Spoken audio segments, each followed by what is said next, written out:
I think we've cracked it, bro. We've cracked it. That's what we've it is, figured out how stuff trends, bro. It's to make it so simple that everyone can do it or anyone can replicate it. Let's get to that then. Like, so, like the dudes who are gonna make it, like they'll use whatever they got. The biggest blunder I've made in creating content is when I used to shoot weddings, bro. I missed the main shot, bro. I missed it. And then I was too scared to ask them. Oh no, you know what I hate, bro, in podcasts? I hope you don't do this, but no. Well, this is the first one, bro, so I hope I haven't done it already. Is it when your gear stuff's up? No. No, yep. But... yeah, it is. It's raw and real. Cool, bro. Thank you for being part of the first ever Raw and Real podcast, bro. I really appreciate it.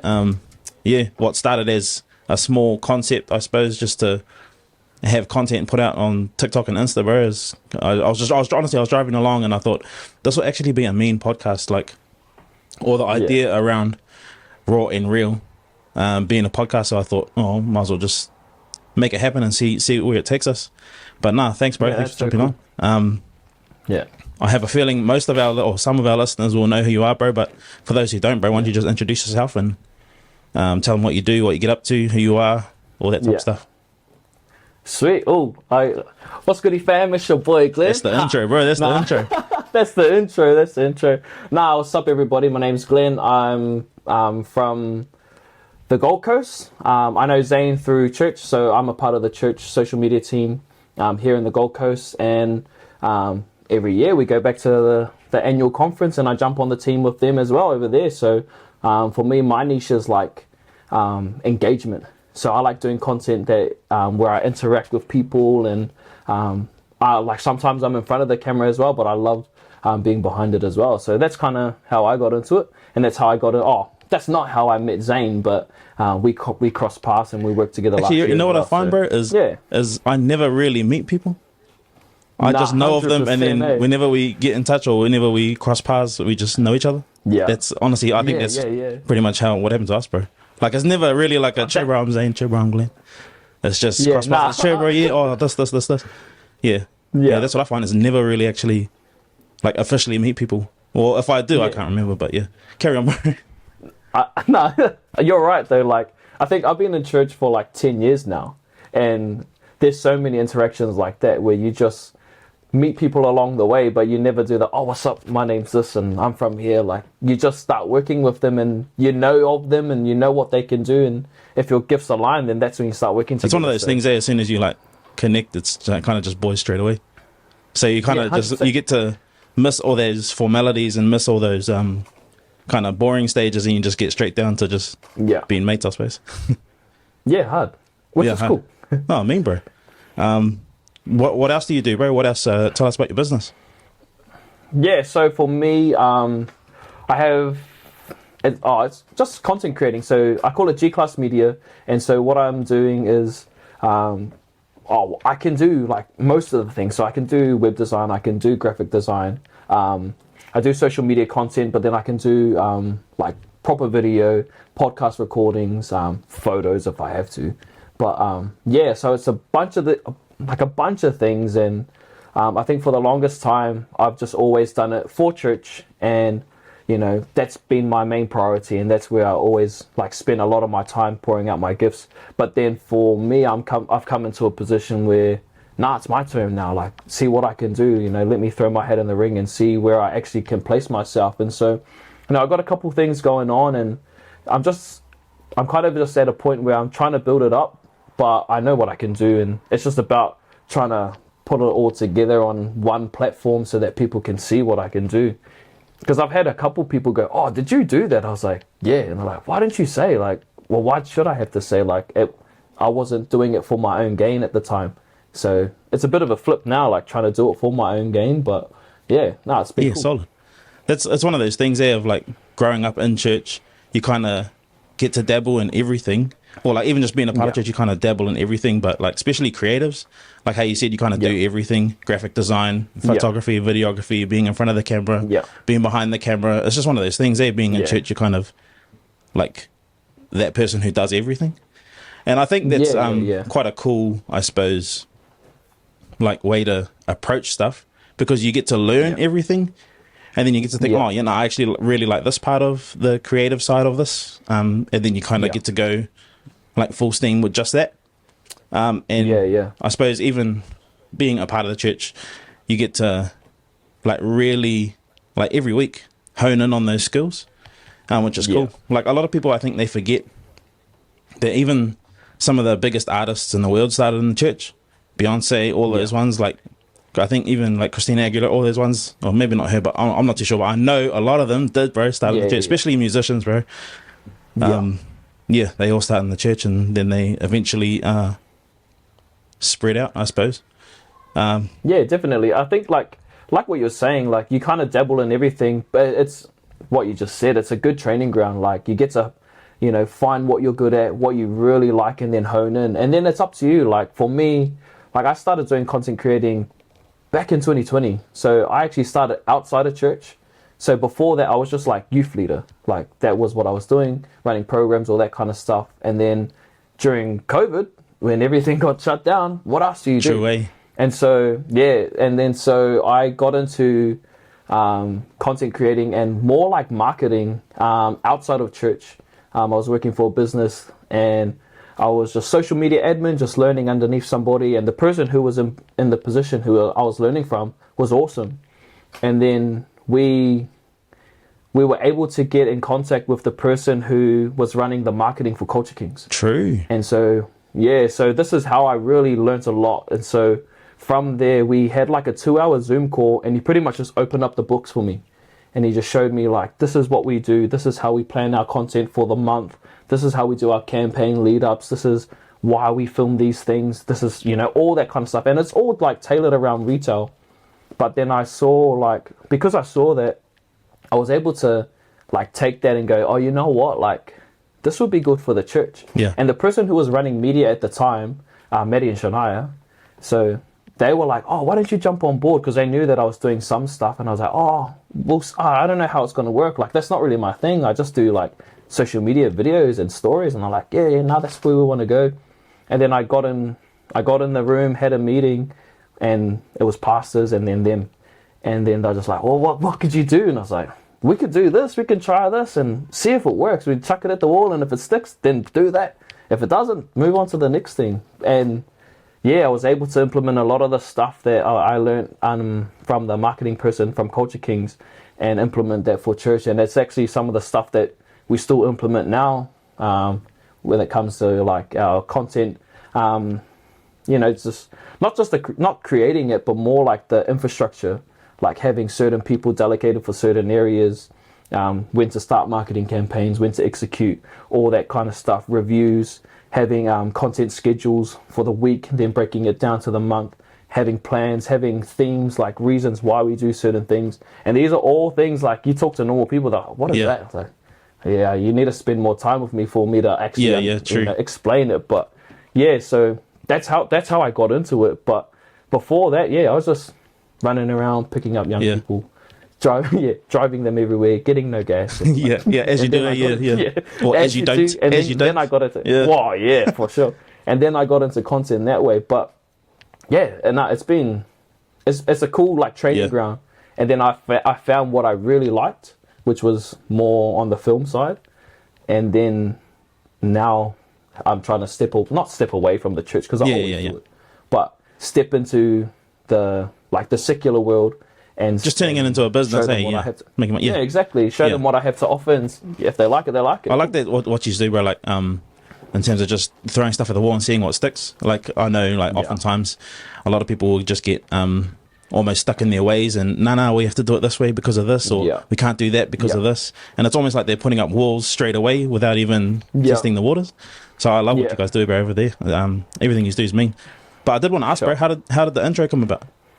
Your signature intro, bro.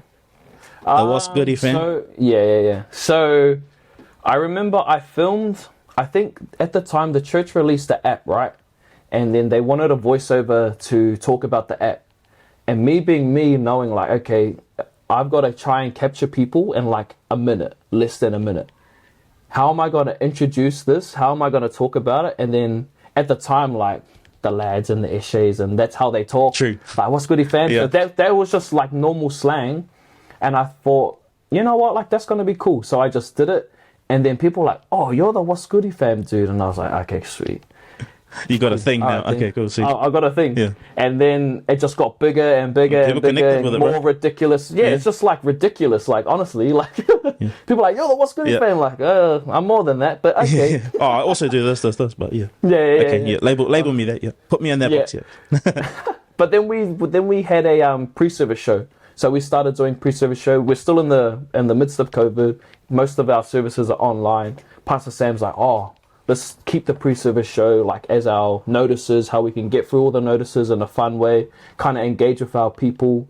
And I, like, because it was one of the things that I was running. I was a host on the pre-service show with my co-host. And then I said, like, because at the time she was copping a bit of flack, and I'm like, okay, what we need to do, or what we can do is let's develop a character. So there's normal me, and then there's What's Goody fam. And then anything that they say about this character, it's not going to affect me because it's not me. And so I just associated myself. That helps, yeah. Oh, bro, 100%, man. Because, well, for her, like, what was happening is she was actually feeling like, oh, man, do I need to change as a person? Like, they're like, be yourself. I'm like, I am myself, you know? And I said, like, there's different sides to you. Like, there's the happy you, there's the serious you. And this character, nobody wants the sad, or not sad, yeah. No one wants that. You know, we want to, like, we've come to church, or we've tuned in online. We could be doing anything else, but we chose to be here, sitting in front of it. We're in the midst of COVID. Like, let's just try and liven up these people's mornings. And so my one was very, you know, out the gate, hey, what's goody fam? You know, lose my voice kind of thing. And then the people could just ride off the back of that energy. And then so I said, like, let's develop a character. And I'll be the What's Goody fam. I'll pretend like I have no idea what's happening on the show, even though I write the show and we practice the show for an hour before it. I'll just pretend like I have no idea, and you steer the ship. And anytime we need an energy boost, look to me and I'll lift the show up. And they're like, oh, yeah, cool. And there was a way where I could safeguard our host. And so that's how the What's Goody fam come about. That's smart, bro. That's smart. Oh, bro. Like, people would come over from New Zealand. Like, we had a girl on our show named Lily. And she was like, hey, or like, I forget what she said, but I remember her tagline was, I'm God's favorite daughter. And then people would come over from New Zealand and be like, who is this God's favorite daughter person? And I'm like, oh, bro, you'll meet her. She's all good. And they're like, bro, what a line. I was like, well, our pastor, he says he's God's favorite son. And they're like, true, you know. And so she just modeled after him. But yeah, like, it's supposed to be ridiculous. Like, it's supposed to be real big fun, so that people can have they can crack up, but they're not laughing at me, they're just laughing at the character. I think if you haven't, if you haven't been on camera before, you wouldn't really, I suppose, know. Like, you kind of have to almost put on a character, because if you kind of get up and you're just, hey, welcome to da-da-da-da-da, it can be quite monotonous, and if people watching that, people are going to quickly turn off too, so you have to give some sort of energy. And that, and that kind of reminds me, bro, of a lot of what I learned, bro, is through WWE.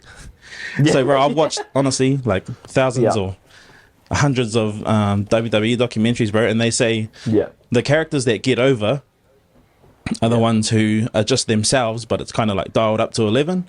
So it's fully them, but, you know, there's a bit more of a thing onto it, and it's kind of just what it reminds me of. And then like how you say, like, you are co-hosts and you're kind of almost playing off each other, almost like a yin and yang. That's like the like commentary teams. So if you know WWE, you'll have like a color commentator, and then you'll have like a play-by-play guy. Bills, you'll probably know what I'm talking about, bro. And you sound like the color commentator, bro. And just providing that energy, providing that color. That's it. Yeah. And then the play-by-play was just giving all the information and just making sure everyone knows what's happening. And that's exactly what we were doing. Like, I would, like, maybe I had to present a topic, and I'll just be like, yeah, everybody, we should just come, like, get involved, come down, I want to see you there. Yeah. And then I'll hand it back to the other person, and then they give all the information. Yeah. And so that's exactly what I was doing. Yeah. Well, hey, if it works, it works. Oh, I think it worked. Like, and like I said, like, people could be anywhere. Like, so we're speaking specifically for church, right? Like, people could be anywhere on a Sunday morning. Like, over here, like, going for runs in the morning, going to cafes like on Sunday morning at 9 o'clock. That's a thing. True, it's a different culture over there, eh? Right, it's a different culture. Like, that's their thing, is going for runs and then going to the cafe Sunday morning. The Sunday morning is family time. We'll go to the beach, but at like 12 o'clock. But so that's what I say. Like, they could be anywhere. So they chose to come to church. Let's give them an experience. Yeah. Let's make if this is the last time they're going to come, like, let's make it memorable so that, they can go, wow, that was cool. And then maybe they would come back again. And that was just me. Yeah, nice. And I know for me, like, everything that we have to offer at church is amazing, right? So if you walked in and the guy's like, hey, what's up, everybody? Or, hi, everyone. Welcome to church. I hope you had a lovely morning. Like, I did before I walked in. It sounds like a stale church, bro. It's like, where did I just come? Where did I just, like, what is this, So that's my take on it. And some people are different. Some people have different views on it. Some people want their shows to be more informative and cool, do that. But for me, like, if I'm involved in something, this is what you're going to get. Yeah, to bring the energy, bro. And 100%. Nice. And that's what I'm about. No, solid. So I posted that video about trends, and that's where Raw+Reel came from, was like, just a small segment, and it was about trends and how trends are formed, why trends are trending. How did that begin to be a trend, that type of thing. So I don't know, I suppose what's your idea on how trends and stuff happen or come about? It's a tricky one. Like, hey, what's up? If you're liking this content, if you're liking this podcast, please hit subscribe. I'd really appreciate it. Okay, back to the podcast. Like I said, my thing is engagement, right? So we do a lot of, like, study, which is just scrolling on your phone. Like, we're just looking like, okay, what is trending? What's happening? And I guess there's two ways you can look at it. Like, there's content that's trending, and a lot of it is just entertainment. Like, it could be like the TikTok dances. It could be, I don't know, like ice bucket challenge. Like, I'm just trying to think of things that have trended over time. Yeah. Jumping, people just silly stuff. Like planking, bro. The random. Yeah, like just stuff like random that. Like, stuff, bro. Just trends. I don't know how. I don't know why. Yeah, and then even like fashion trends, like all of a sudden it's skinny jeans, and like, we're 120 kilos. What do we got? No business wearing skinny jeans. I remember the first time I wore skinny jeans, bro. I was like, what the hell? And then, bro, like 5 minutes later, I was like, actually, these look all right. But I suppose today, bro, that's the absolute like opposite. It's the wider the jean, the cooler, bro. Yeah, exactly. And so, like, I feel like trends are controlled by who's ever like the current generation. So true. It'd be like the kids who are like 20, right? Like 18 to 25. Like, they're the ones that are creating trends. It's funny, like, because when we talked about this, like, off the show, and you sent me the notes, I went into and had started thinking about, like, content trends. Like, what are people doing now? What are they? What did they used to do? And, like, one thing that people are doing hard out now is, like, the vintage look. Oh, yeah. Like, grainy. And, like, bro, like, even, like, the yellow text. Bro, the yellow text. Like, the cinematic. The Bulby SC font. Yeah. Bro, I'm guilty, bro. I've done that. Yeah. Bro. It looks mean, bro. Hard. Like, it does. Yeah. And then, like, there's probably, like, color science around it, like why it's attractive. But yeah, like the vintage look, doing like the lens flares and all of that kind of stuff, the paper transitions, like that's what's trending for content creators right now. Like, that's what I reckon. TikTok challenges, the yellow text, the fashion trends, even like people these days are like, they're starting to show you what kind of gear they've got, and like it's funny, when you put up that video, like you got your camera and your handles and your monitor, the V-mount battery, like, bro, I'm like, and then these kids out here and they just got phones and lights, and they're still making crazy stuff, but then they'll show you that they're using a phone. I'm like, go away, like, because when I was just using my phone, I wasn't making videos like that. Like, nah, well, I a little bit was, bro. It was me, Jed, and Ed, bro. We're called the Triangle. We're still called the Triangle, bro. Original name, bro, was Triangle of Mischief. I believe it, bro. And we were pretty mischief, bro. But we would make the stupidest videos, bro, just on Jed's phone or whoever's phone. There's this one video of us doing what was called Triangle Fit, and it might catch on, bro. It might trend, bro. Triangle Fit. But we just made this. Yeah, we were just down at Silo Park in Auckland, and we just started doing random exercises with whatever was around, and it was all improv, bro. They'll just come up with the camera. "Hi guys, I'm Zane doing this with this type of exercise. Follow me," and I'll do a tutorial. And it's, yeah, bro. Yeah. And like we even like voiced over our own music and stuff. The intro it always gets me, bro. But yeah. I mean, that was trendy back then. Like, oh, actually, Vine was a big thing back then, and that was Yeah, what were some of the trends on Vine? I can't even remember.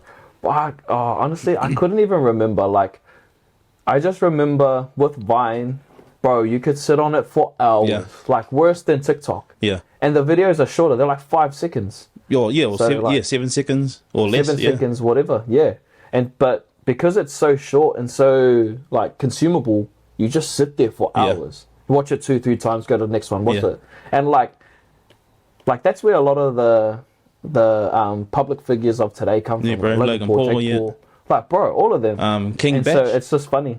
Bro, and like a lot of them are in movies now, like Woody the Great, like was in the what's it called? Oh man, cut this out. There's even some of them that's on like Wild and Out. I think some of them started on Vine too. Wild and Out, yeah. Like the new generation of Wild and Out. Yeah, it's just whoever can be like consumable, like you could watch for hours. That's the thing about having it being 7 seconds though, where you got to have like a it challenges your creativity. Like you don't have a good 2-3 minutes to be a good storyteller and get all these different shots, bro. I think that's why, like, if you go back and watch heaps of Vines, everyone's talking really fast. Because they got to get everything in 7 seconds. And I think that's kind of why I developed my intro like that. True. Because I had a minute, and it's like, and a minute's long, but I got to talk about a whole app, like everything you could do on it. But I still needed to introduce what I was doing. So I think back then it was probably the whole app was what was trending, because it's not like now. Whereas like TikTok, you'll have certain sounds that'll trend, and then everyone will kind of jump on the sound. Back then, there was just whatever sound you had, that's the sound you got. No one ever really reused sounds.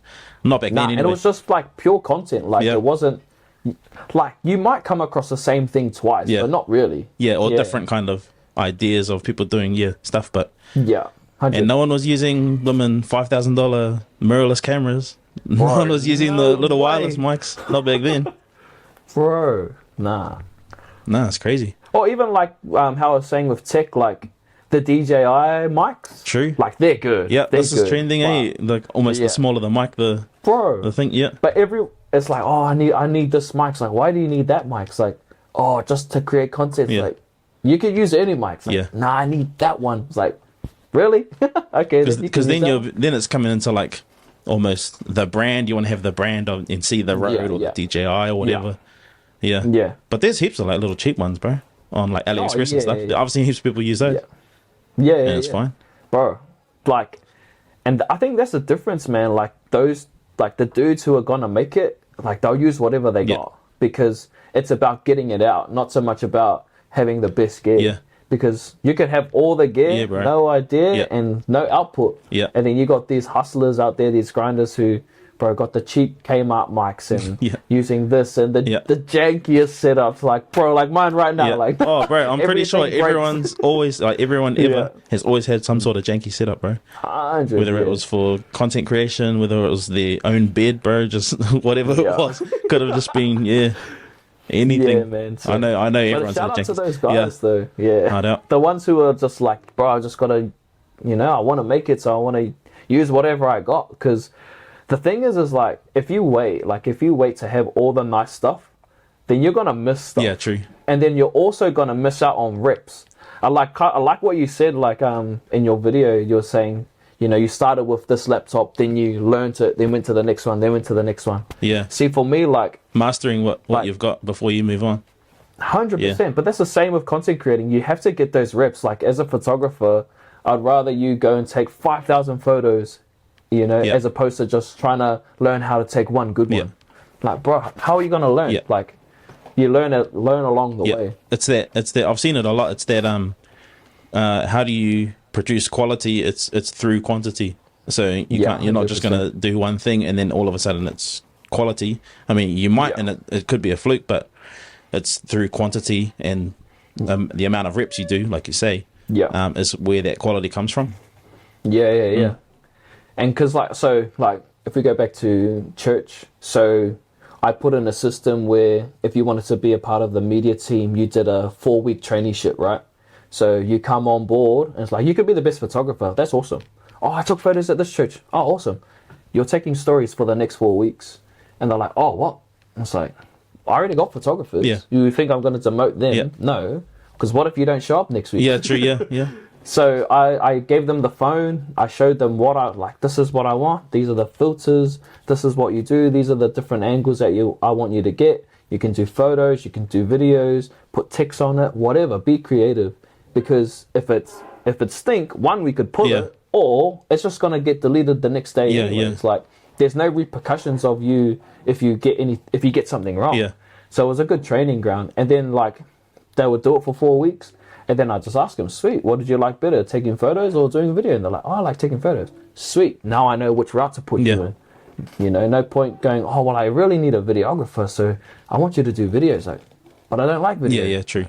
Oh, but I need this. Like, I wouldn't have that approach. So, the traineeship was more to just get people the reps, like learning how to take photos, composition, lighting, all that kind of stuff. And like, the phone helps you and it's easier, but even like, oh, hey, real quick, just jump in. And then, you know, they jump in, you take the photo, move on. Yeah. Whereas like, if you pulled out the camera, boom, hey, jump in, take a photo, guarantee they're going to be looking on the Facebook for when the photo's shot. Oh, where's my photo? Oh, I didn't take a good one. Bro. It's gone. Yeah. Like, yeah.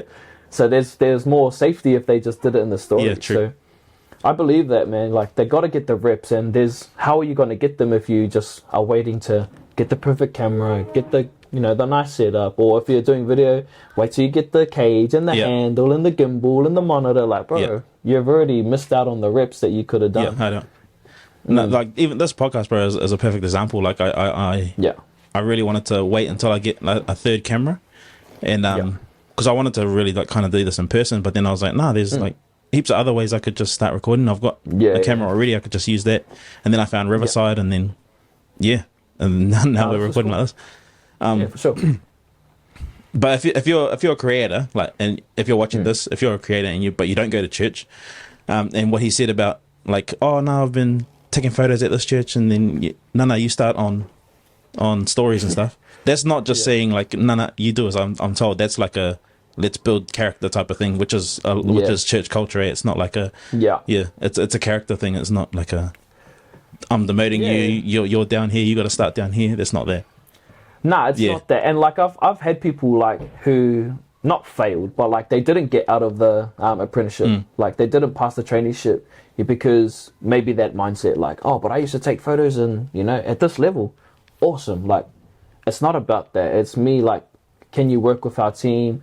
Are you able to produce what we need? Are you able to can I like trust you to show up the next week and the next week and the next week and give you a job? Like I have to tail you, or can I just let you be self-sufficient and just, do the job that's required? And like, and that's what it was about. It's more about that. Yeah. Which is, like you said, the character. Yeah. And it's hard. Though. Yeah, because it's different, and in our church it's different. I know in some churches it can be like a job and people actually get paid, but not in our church.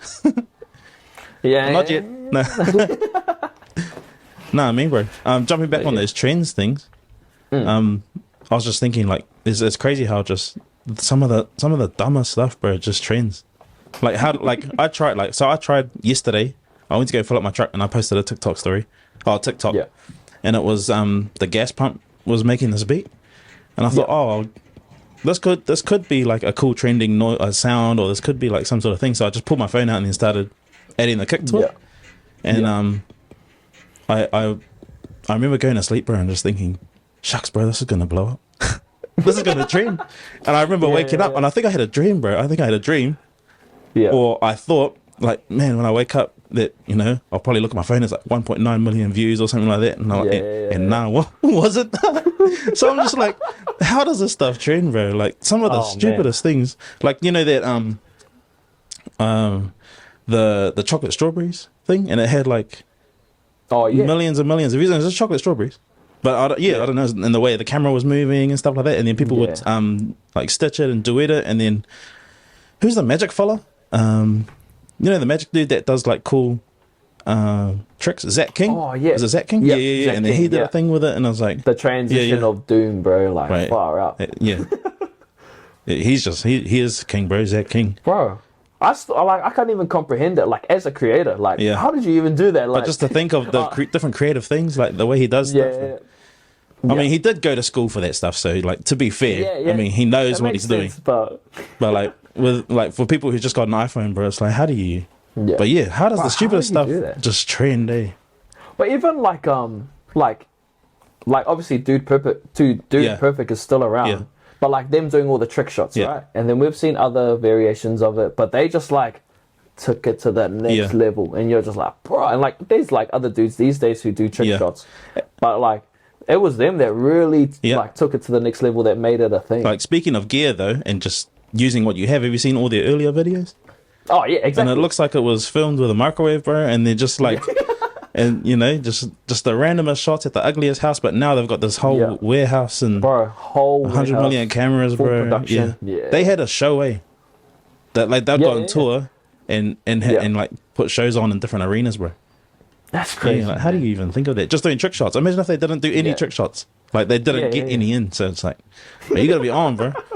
Bro, straight up. But even like Mr. Beast. Yeah. Like that's crazy, bro. Next level, It's next level. And like I've seen people like try to break down like, oh, this is why he goes viral, bro. It's like I think a lot of it is actually true.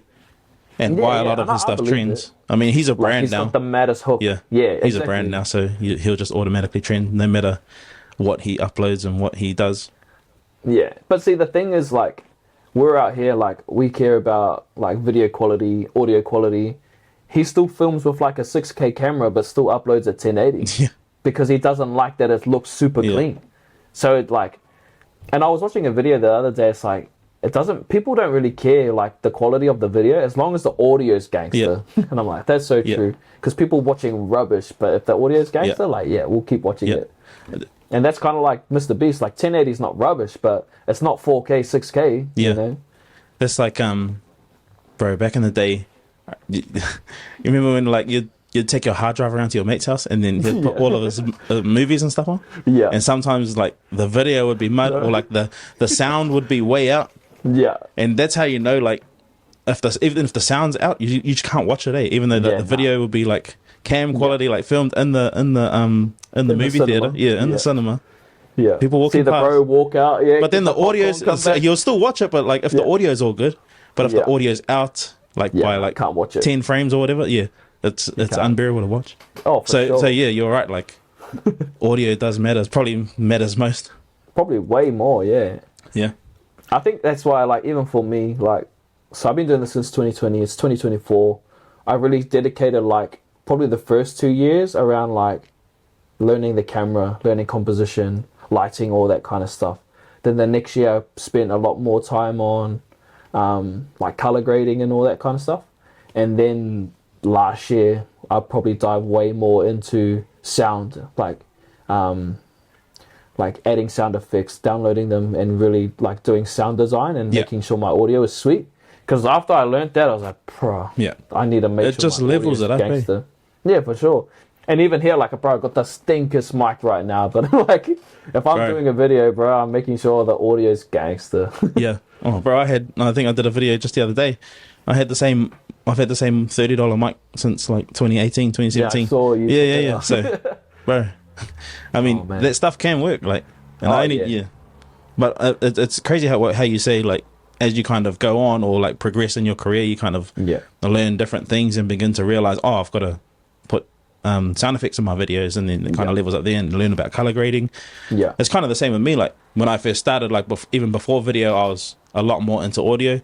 So I was like making beats and kind of recording, and I kind of knew a lot of audio tricks, which is kind of what I do in my edits now, like how to fix up audio and get the best sound out of like whatever music I'm playing or using, or even a lot of times where I've had to fix like dialogue and stuff, it comes through really quiet. So I know a lot of different tricks to like use compressors and stuff to fix a lot of the audio stuff. So I think that's probably one thing to really look into around the audio side of things. But oh no, you know what I hate, bro, in podcasts? Oh, I hope you don't do this, but nah. Well, this is the first one, bro, so I hope I haven't done it already. Is it when your gear stuff's up? No. No, yep, but Hey, if you want to support this channel, there's a link in the description where you can buy me a coffee. Otherwise, if you want to support the channel in other ways, you can do that too by just subscribing. I mean, it is free and we all like free stuff. So back to the podcast. Nah, when people put the noise gate on podcasts, so like while we're talking, like it's like normal, but then as soon as there's a break, it goes back to like negative and then comes back. It's like, it's just so hard to listen to, man. Like, I haven't come across a podcast like that yet. There's some, I feel like it's a lot of the ones who do long form, like 2-3 hour podcasts. Okay. Because I consume, like, because I watch sport, right? So I consume a lot of sporting podcasts, and that's not their field, right? And so, like, they record it because they know that we need content, and that's how they're gonna, get viewers and all that kind of stuff. But then, like, on the editing side, they'll put that on, and then you just like, the levels are good, and then as soon as it stops talking, boom, and then back again, boom. And is that to like cut up, like, or not cut up, but like to take out like any like little hisses or like little I think so. things you might hear in the background that you kind of don't need? But it's kind of like what we're talking about, like, if the hiss is real quiet and it's been there the whole time, you don't notice it. Nah, because your ear gets used to it. Yeah. But then if it's like, you're like, oh my gosh, like, and for 3 hours, bro. Bro, straight up, for 3 hours, I hate it. Yeah. Wait, how do you listen to a 3 hour podcast, bro? In 3 days, nah. 3 days, break it up. Yeah, break it up. I'll pause and then next morning. Yeah. Or just skip to where they talk about the Warriors. Oh, yeah, we lost. Actually, I do that, bro. I do that. I'll just listen to the part where they talk about rugby or the All Blacks, and then skip the chapters. Oh man. Oh, even that, bro. Like how that's a thing now. Like putting chapters on your YouTube videos. That can be, It's a good thing, I think, and it could be a bad thing too. Yeah, like I said, like you want people to consume 3 hours of your content. Like don't put it in, because now we're trying to find where the Warriors part is. Like, I'm not going to find it. But then there's people like me, like, I'm only going to listen, but I'm going to listen every week. Yeah. But only to the part where you talk about the Warriors. Yeah. No, that's crazy, bro. Actually, is there any like trends you've used specifically for church? Because there are some like church trends, eh? Yeah. It's quite, like, it's funny because how I look at it is that when we get a trend, like someone sends us something, this would be cool to do, it's kind of finished. So actually, I remember doing that to you, bro. Last year. I sent you something, but I think I can't remember what it was. I think they were holding like a picture, holding the place there, and and then everything in between. Yeah. But that was like the first time I saw it, and I was like, oh, this would actually be me. And then you were like, oh yeah, if it was 2022. Nah. But it's hard though, because like the people sending it to us, they're not on this level. They're like, you already know what's kind they're of a little bit been higher, trending. Like, and so I might have already seen it because we're following all the pages. Like we're following like the big mega churches. We're following the small niche churches who are doing things creatively. We're on all the church creative forums like that they have on Facebook. So we get to see a lot. Like me and like mainly me and Shania, like, because we were running the team, right? True. So we're on a lot of these forums and we see stuff, and then in our chats, like, we're just sending each other videos all the time, right? And so it's hard. Like, we do stuff like whip transitions. We'll do whip transitions, like, even in our stories, right? Yeah. So we'll do them, and then we'll do the videos that get sent to us, like, kind of like what you're saying, like the holding the place card, or like there was another one that they were doing. They're all like holding a phone to the camera. Oh yeah. And it had like the kind of same kind of idea, same kind of thing, but with a phone. Yeah. And so we had like a bunch of people holding the phone, and it's like boom, boom, boom, boom. Like, there's a place for it, because you run out of ideas and you go back to them. But I suppose it's one of those things where you can kind of rehash an idea, but just use it in a different way. Yeah. And so like we do it. The biggest one for me was like the whip transitions and the zoom in and out, like all of those kind of transitions. Yeah. And it, like, because I remember replying, it's like, it has to be easy enough for anyone to do it, but like technical enough where if you saw like a real creator do it, like somebody big scale, mirrorless cameras, all that kind of stuff, that if they did it, you're like, bro, how did you do that? Yeah. Even though you've already been doing it, but they're just using After Effects to edit, like, they're not editing on CapCut. Actually, that's a good point. Like this, I suppose, ties in with like music and that too. Yeah. Like as a creator, I suppose if you can reproduce something So if you can do something like on a real like high end camera and then also reproduce that kind of in the same manner on your phone, I suppose that's a really good like you and other people can do it. It's like a really good kind of trend or thing or style. Because like if we were to put it in music, just because I suppose I know a little bit more about music, but like if I was to come up with a tune, and it was so difficult that not everyone, like at all different skill levels, can do, then it's going to be hard for them to pick up, and then it's not going to catch on. Yeah, exactly. But if it's something so simple that everyone can kind of do it and replicate it, then it's going to go further. And you look at a lot of the even church music now, a lot of them are just 4 chords, the same 4 chords in the same key. Like any skill level guitarist can pick it up and just do it. And I suppose it's the same thing with cameras and creating videos and that. Yeah, see, like, well, for me, like, my background is I used to be a dancer, right? I still teach it to this, like, hey. How come we haven't seen any TikTok dancers? Nah, bro, no. Let's get to that then. Like, so if you think about the TikTok dancers, right? Normally you'll see someone amazing do it, right? But the moves are easy enough for anyone to do. Yeah. And so you see one person do it and you're like, bro, that's gangster. And then, but the moves are like, oh, I could do that. And then you do it and you put it up. Yeah. And you don't have somebody in the studio like, no, do it again. No, you just put it up. Yeah. And then people like, your one starts blowing up because it's a little bit easier than when the professional was doing it. Yeah. No, you're right, see bro. All the time, bro. Like, there's TikTok dance, and then there's like, for me, I say real dance. Like, real dance. There's real dance moves, and then there's TikTok dance moves. And even for me, like, if I'm like creating pieces for dance, right? You still got to try and incorporate the TikTok stuff because that's what kids love. Yeah. And if they love it, then they'll perform it well. Yeah. So that's a fine balance, but. Even that, like what we're saying with the TikTok dancers, how they trend and how they catch on, it's difficult enough where like if Lance Savali does something, it's amazing. Yeah. But then average Joe does it, it's like, wow, that was cool. I'll do it. Yeah. So. Nah, you're right, bro. I think we've cracked it, bro. We've cracked it. That's what it is. We've figured out how stuff trends, bro. It's to make it so simple that everyone can do it or anyone can replicate it. Yeah. But you're right though. Like even like I'd shoot HHI a lot. Yeah. And even then. People would like incorporate different TikTok kind of dances here or there, and then go back to their routine or whatever. Yeah, I don't know what it's called, but I'm not a dancer like you, bro. I'll just stick to music, bro. Yeah. Oh, but we've cracked it, bro. I think so, bro. Even though I think this video is gonna blow up and trend, bro. Man, when you asked me that the other day. When you asked me, like, how do things trend? I was like, bro, I have no idea. Like, if I knew, I would be doing it, but I don't know. But it's one of those things, you like just bring it up in discussion and you kind of just, I suppose, workshop it or, and figure out along the way. And we did, bro. Yeah, we did. So, yeah. Oh, let's start selling courses, bro, on how to do all this stuff. No, you're right. It, like, applies everywhere. But the funny thing is, bro, like those TikTok dancers, they're the stupidest dancers I've ever seen, bro. Kids just flailing their arms, bro.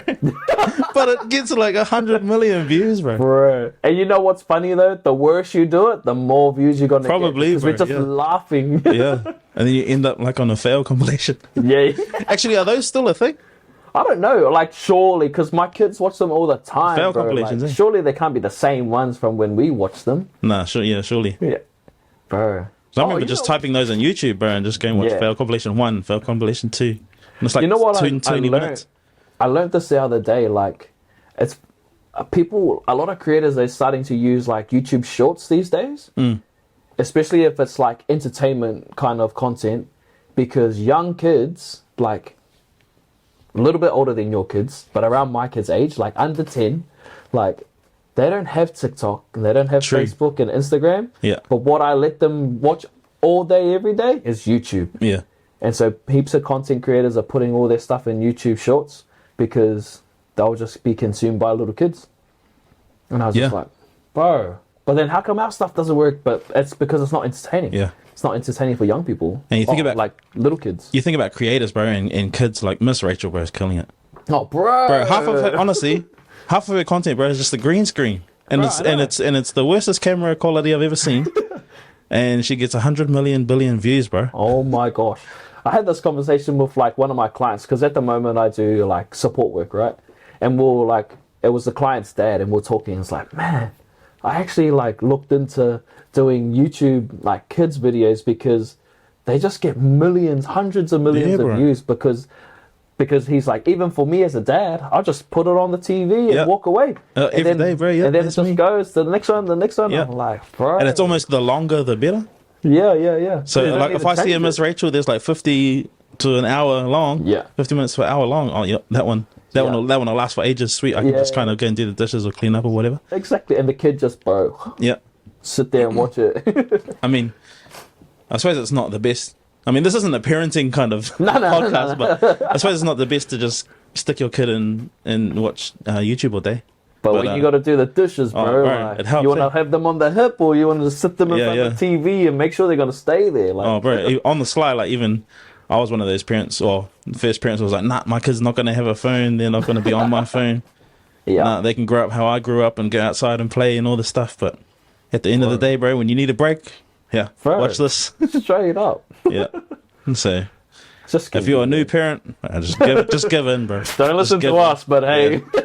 Yeah, this ain't a parenting podcast, but no. Hey, but works. If it works, it works. Yeah. Funny, bro. So there was that one. It was like a segment, bro. I saw on Think Media, and I thought, shucks, this would actually be a pretty cool segment to kind of do. Okay, so the idea is we say what the statement is, and then we're gonna answer it. Yeah. The original one was you just repeat after me and just you answer it. But I thought, we could just both answer it. Yeah. So one piece of advice I always give to people just starting out is just do it.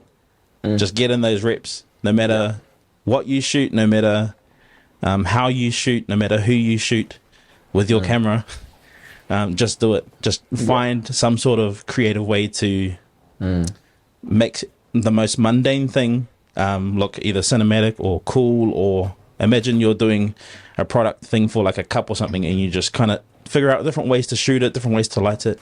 I think that's one thing I always tell people is just do it. Yeah. They're like, if you're tired, stop being tired. Just do it. Honestly, that's one of the things I've kind of like learnt. Sometimes I'll be lazy just to, I don't want to set up the camera today. I don't want to do this. Just do it. It's going to take you 2 seconds. Just do it. Yeah. So that's one thing I always kind of think. One piece of advice I always give. I'm not too sure, but there's one thing I kind of live by it, and especially when it comes to like in the creative space, is that I'm not going to make anybody do something I'm not willing to do. But if I'm willing to do it, then do it. Like, you know. So like, say baptism video. If I'm willing to get in the water, you get in the water. Like, come on. It's winter. Get in the water. Like, we're both just gonna be just freezing. Yeah, exactly. It's on the same. But it's on the same vein. But for me, it's the same. Like, if I'm not willing to do it, then I don't expect you to do it either. So it goes both ways as well. Actually, funnily, bro, I think it was maybe about a month or two ago. We had baptisms out at the lake. I didn't get in the water, I just stood on the shore, bro. Just zoomed as far as I could, bro, and just snap. Yeah. Oh, yeah, these will do the 200. Nah. Yeah. Oh, funny, bro. Yeah, it's funny you say that, because I didn't get in the water. It's not as cold over here as it would be back there. Yeah, mind you, actually, it was summer. But I now still don't believe it would be warm in the summer. Summer, we're willing to get in. My biggest ick when it comes to videography is I don't have an ick, I can't think of one. Yeah. Like, there's probably stuff that like just turns me off, or I just think, oh, shucks, I don't like the way that... Maybe it's framing. Oh, yeah. I'm pretty quick. Composition? I'm pretty quick to... Yeah, composition. I'm pretty quick to point out, that wasn't framed right. Yeah. But then, I never frame stuff right either. So, as much as I'll notice it, sometimes in my own work, I won't notice it until I get back and we're editing. Yeah. I don't even know if you could call that an ick, but... I guess so. Like, if it's something that always stands out to you, then Yeah. Actually, one big ick, bro, is this fly blooming flying around for the last 50 minutes, bro, honestly. Yeah. Shucks, I'd close the door and everything. I know how I got in, but that fly's going to stay in. Kill it later. My biggest ick is what we just said, composition. Why is the head all the way up here? Why is the head way down here? Yeah. And because I do graphic design as well, like, you know, there's ways that we design posts and all that kind of stuff. And if you're using a person and there's a frame, Yeah. Why is he way up here? Like, why is he way down there? Like, bro. Yeah. So I always look at that kind of stuff because Yeah. I started in graphic design and then kind of moved my way over to photography and videography. So Yeah, no, like, yeah, that's a good like a 1-2 combo way. Yeah. Like, it's cool how a lot of creative like avenues, pathways, kind of different things can kind of also cross over. Yeah, So you can take your composition mind for like design and stuff, and then also apply it to video. Yeah. It's cool. Oh, but even like text, bro. Like, why is the text way down the bottom where the Instagram text is going to be? Like, just lift it up a little bit, but don't put it on his face, bro. Why you got white text on the bro and he's got a white t-shirt on? Like, like, so composition, like all that kind of stuff comes into play. The funny thing is, I have seen a lot of that. They'll have text over the face. Yeah. And I always thought that too. And then I kind of just didn't mind it after a while. True.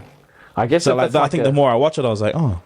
If it's a creative decision, but if it's a non-decision, you just did it. Yeah. Oh, why? Maybe if it covers the eyes. Oh yeah. It's not. I don't think it should cover the eyes. But if it's like here, but you can kind of still see them. I suppose. But I've only ever seen it on TikTok. Not like. Yeah, it's proper, weird. Yeah, not a proper video. Videos. Yeah. Eddie Dash start doing it, bro. What are you up to? Like, move the text. But this one. Fine. This is not a funny one, but so the biggest blunder I've made in creating content is when I used to shoot weddings, bro. Yeah. I missed the main shot, bro. I missed the shot of them kissing, bro. I missed it. And then I was too scared to ask them, kiss again, because it was like super quiet. No one was cheering. Yeah, bro, I missed it, and I kind of got them going like this. But sometimes, like my camera, when you go push record, it doesn't. Has the delay thing? Yeah, or it has delay, or I'll push it and then it stops recording. Oh, I don't know why, bro. It does that. Like, I'll get sweet and then push record, and then it'll record, and I'm walking around with it, and it's just recording all random stuff. And then when I pull it back up again, I'll push it, and it actually stops the recording, so I'm recording nothing. Oh, and I think that's what happened, bro. And so okay, you may now kiss the bride, and I'm there recording. Yeah, sweet, got it. And then I didn't. No, thankfully my wife did get the shot, so in edit, all you could see was them. All you could see was them going in, and then some sort of transition, and it was like, and it was them kissing, and it worked. And they didn't say anything. So until you said it now. Yeah. Bro, that's why I'm scared to do weddings, bro. Like, weddings are. I've done them, but I just like the feeling of that I could miss it and I can't ask for it again. Bro, I don't want that. Like, it is a bit of pressure, bro, and it's a long day. Yeah, bro. People don't realize how long the day is. Yeah, like, like you're pretty much with them when they get ready, when they're there, the ceremony, the reception afterwards. It's a long day. Yeah, man. That's why we stopped doing weddings. Oh man, and I feel like it's an art. Like, how you film other stuff is not how you film weddings. Like, there's a style. Like, I follow this dude, like, because I was trying to prepare to film weddings. Like Justin Porter, I think it is. Oh yeah, the black dude with the high energy. Bro, he's the man, bro. His stuff is gangster. Have you watched the full videos that he's produced? I haven't watched his full videos, but I've watched like little clips and stuff of them. Yeah, it's like, and they're like full on reality shows, eh? And so I watched that, and I was like, oh my gosh, like, I can take some stuff from that. Yeah. But then I'm like, wow, that's just not what I do. Like, it's a different world. Yeah, and then he's got a team, eh? Like a full on team, and like 10 other cameras and stuff. That he kind of just places around. And yeah. And that's I love watching that dude. He's the man. Yeah, he's awesome. I've watched a couple of his stuff. Yeah. But biggest blunder? Probably just like being out of my league and started filming, and I didn't have the rips yet. But then it's like, now it's on the screen at church. Like, oh my gosh, that's horrible. Are you ever out of your league though? I don't know, bro. Like, sometimes you just have to be chucked in the deep end, and just kind of I definitely was chucked in the deep end. Like, finally there was somebody who wants to do it, so that means the people who know how to do it don't have to do it. So it's like, So I remember I shot this video and my shutter was too low because it was dark, right? Yeah. And then so it's like, which is a cool effect if you use it right, but not when you want it. Which I have been lately, but I didn't want it that day. Like, yeah. I was like, oh no. We still did it. It was still meaningful. Like, the words were cool. The audio was awesome. So I was like, that's when I kind of learned that. Like, the audio was still gangster, so you could still sit there and watch it. But it's not until you make those mistakes, then you're like, okay, I'm never making that mistake again. Yeah. Which I suppose is a good learning from those blunders and stuff. Yeah. Oh, actually. So I remember I filmed this. I think they were like still for church, right? I think I was filming testimonies, but I had to film 3 people back to back to back, and I had like scheduled them to come through, and I got there and I didn't have the dummy battery. Oh, true, bro. So I just asked like, hey, can we push this time slot like another half an hour, and then the next person push them back, so that like between sessions I could charge it, bro. It was horrible. Yeah. And then I get home and the dummy battery's sitting on the bench, like where I had it. And I was like, bro. Yeah. And I've done that a few times. Home like in that half an hour, but I'm like, nah, it must be in the car. Like, why would I forget it? Yeah, sure enough, I forgot it. So that was the one. Learned very quickly after that. Yeah, I kind of, if I know I've got a big job, I'll write a checklist. Yeah. Of okay, you got to make sure you got this, make sure you get that. Yeah. And it hasn't failed me since. So. Yeah. Actually, sometimes, a lot of the times, but I've just got too much gear to take. True. Yeah. Which I'd rather have that problem than not have any gear and be unprepared. Yeah. So my one signature shot I always get in my content is this like shot of them. It's just like a profile shot. I always get it. Yeah. And I always use it. It's just then they could be just standing there doing nothing. Yeah. Arms folded. Just front on. Yeah, just front on. Yeah. They could be in a motion, but it's always slow-mo. Yeah. And it's always like a push-in. Yeah. And sometimes I'll do variations. Say it? Yeah. So I've always do variations of like a real wide. Yeah. And then do the same thing, and then I'll zoom right in, so then it's like real tight, and then you get the nice bokeh in the background. Yeah. And that's like my one signature shot I always do in all of my videos, whether it's like corporate videos or event photography. Yeah. Event videography. Yeah. Yeah, that's my one signature shot. Yeah.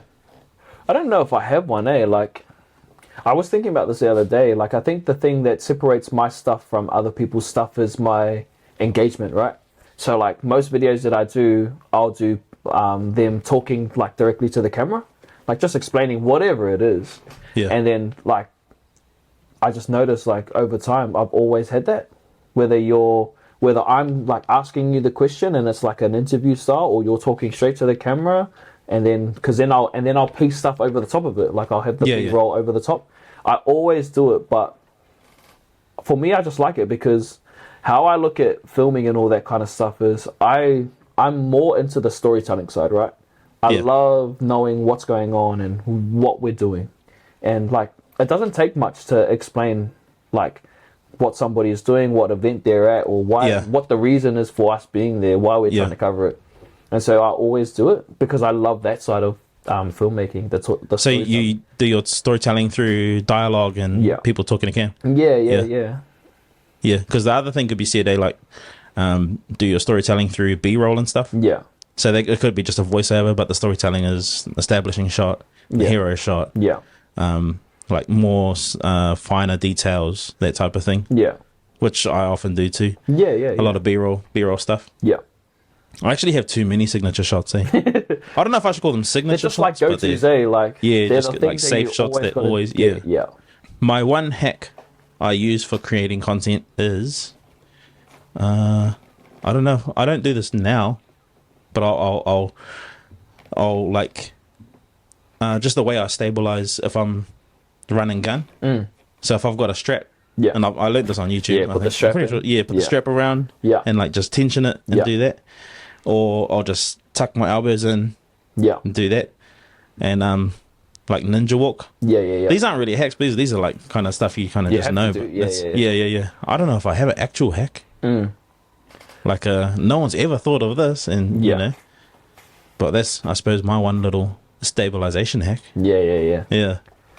I think for me, like, my hack is, it's not really a hack. I guess it's just like easy workflow. Like, I have to have optimal setup. Like, if I'm using app, everything it has to be.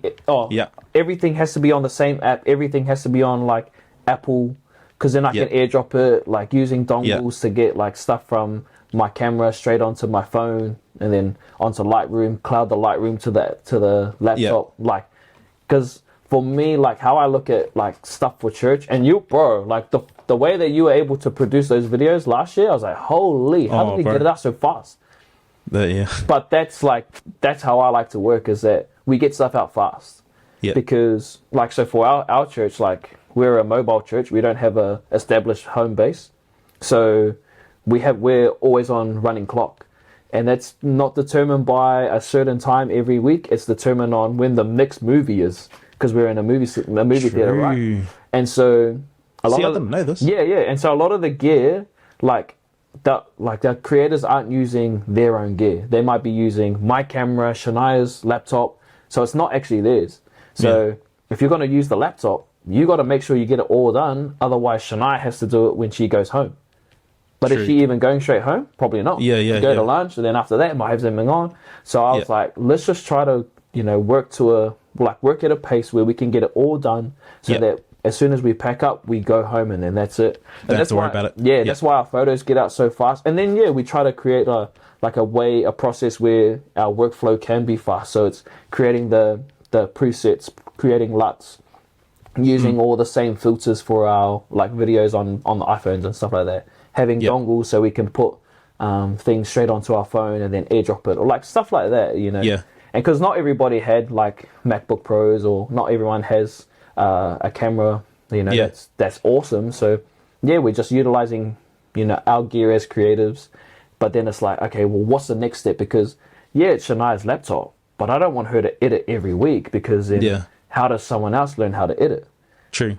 So for us, it was just having the optimal workflow. So like using the dongles, and being able to have everything on Mac so we can airdrop it. Because like I think somebody filmed something on like an Android phone, and I was like, sweet, just send it to me. And they're like, oh, I have Android. That's weird, bro. Oh like even gosh. Like it comes in a weird aspect ratio. It's not even like it's not 16:9. I'm like, what is this? Like it just looks different, eh? Yeah, it's real skinny. I'm like, what happened? I don't know. Why you got a skinny like? It's just it looks stupid, bro. So just, and like even that, like making sure everybody takes video, but using the same filter. So I went on Instagram, found one, like made skin. It was basically like the teal and orange, right? Yeah. But it highlighted skin tones. It made our our darker settings nice and dark, but still made the people pop. So it covered a lot of the grain as well. And I'm like, oh, bro, this is what we use. And so I think we've been using the same filter for like 3 years now. Yeah. And I tell every single person, like, use this one. It's called Venice Beach, and it's a specific one. But every time we do stories, it's going to be the filter. Unless like the filter disappears, then we'll have to find something else. Yeah. But But then that way, like, I can film something, you can film something. If we went to go make a reel later on, it's got the same color grade on it. Yeah. It's uniform. It looks on brand. Yeah, exactly. Nah, that's like, I suppose one of the key things, like if you're just starting out, is like that workflow, eh? Yeah. That's one of the most like underrated things, is workflow. Like you bring up the videos that I did over conference. So I shot pretty much videos of each day of the conference event, and the highlight video went up straight away after the service. And I was only able to do that because of my workflow. So I'd get there early, I'd set up, and I had to have everything kind of set up how I have it at home. So I bought my keyboard and mouse. My laptop was like elevated so that the screen was at a proper height. I had my headphones, and I had to like feel good editing in order to edit fast. But then I'd get there early, I'd shoot all my drone shots, bring them back and edit those, and like have them on the timeline ready to go. I think it was like a week before I edited all the music so that it was a specific length. There was no cuts in the music. Like it was like it had a proper intro, middle, and then a proper outro for the music. It wasn't like a fade out or anything like that. So like a lot of prep went into those videos alone, just so that I knew I could maximize a lot of the time, because I had only a short amount of time to do those videos. So it was literally just go out, shoot, capture everything, go back and edit straight away. And that was the only way I could get them out so fast. Is by the time I was back and just editing, had finished all my filming. The video was already half edited, so I just had to edit the last part. And that was how I was able to get out all those videos. So fast. Yeah. I was wondering, bro, I was like, how did you do the, like, more the sound, like, the video part, all good, because we all, like, as a creator, we all have certain shots, like what you were saying, that we know that we're trying to get. But I was like, how did you get your audio to do that, bro? Like, because it was, like, specific, and, like what you were saying, like, had intro, had outro, had certain hits, and I was like, nah, that makes sense. You couldn't tell, you couldn't tell that I had, like, cut up the audio. And then once I'd kind of edited everything, I was just drop and drag. I knew what sound effects to use. Just drop and drag, place it, export, done.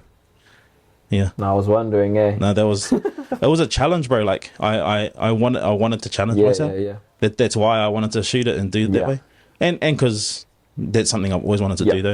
It was like film conference and shoot that type of stuff. But no, well, thanks for the advice for bro. Next month? No. Next month? Yeah. Basically, like it's May now. Yeah, end of June.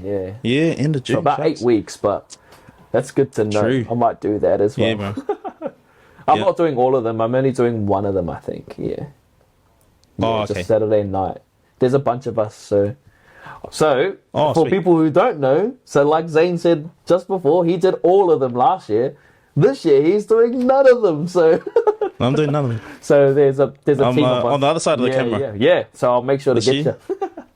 Yes, please. Bro, I'm never in. I never get photos taken. I'm never in any of the videos. True. Bro, I just come up right on stage, right bro. in front. All good. Yeah, bro, right in front. So there used to be a thing, like kind of don't go on stage, don't cross the center. But you know what, bro, though, just do it, bro. That's what I did, bro, last year, and I loved it. And no one saw me. No one said anything. Just we're all black. Yeah, you hide behind the haze. Yeah, exactly. You're all good. Well, the thing is, though, like if it's like we don't want you on stage from a broadcasting perspective, just switch the camera. go to the crowd cam, and then boom, now I'm off. Boom. Give me a comm, and then let me know. Oh yeah, sweet, we're gonna switch. Go on now. Oh yeah, go. Or just don't even have a camera. Just do it. Just do it, bro. Nah, if you're on camera, then you're on camera. Before, yeah. And no one said anything to me, so And if you're watching this, you can say stuff now because it's a year after. Now we're just mocking you, bro. Nah, we should wrap it up, bro. Thank you, bro, for being the first guest, for coming on. I really appreciate it. We'll have to get you back on again. I'm not too sure when, bro, but definitely in the near future. Sure. Any shout outs you want to give or whatever? Do people still do shout outs? Bro. Is this the radio? I ain't shouting out anybody. Nah. Yeah. I think it's more like just appreciation, bro. Like I watched your stuff for ages, you know. So it's cool that you had me on. True. And I'm not in this position because of like the stuff that I've done. I know that there's been a platform that I've been given, and you know that was for our church. So shout out to the people who put me in that position to do what I do. And yeah, nice. But yeah, solid. Well, that's us fine out. Thank you again for watching. If you made it all the way through, be sure to go follow my mate Glenn at G Class Media and his wherever else he is on. Where are you? Instagram, TikTok, everything. Like nothing. I focus more on Instagram. Mainly Instagram. Sweet. We'll chuck those links down in the description. Thanks everyone for watching. So much, bro. Yeah, it is. It's raw and real.